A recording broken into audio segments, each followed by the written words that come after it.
వయసుకే తెలియదే ఎన్నాళ్ళు గడిచిందని పరికిణి బొమ్మకి బయట చుడుతుందని దూరమే చెప్పదే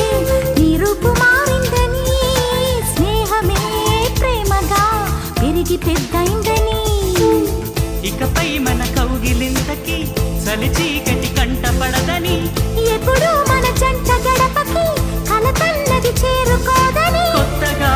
తెలుసుకున్నానని చెప్పనా ప్రేమ చెలిమి చిరునామా మదిలోని బొమ్మని ఎదుట ఉందని తెలుసుకోమ్మా చెప్పనా ప్రేమ చెలిమి చిరునామా మదిలోని బొమ్మని ఎదుట ఉందని తెలుసుకో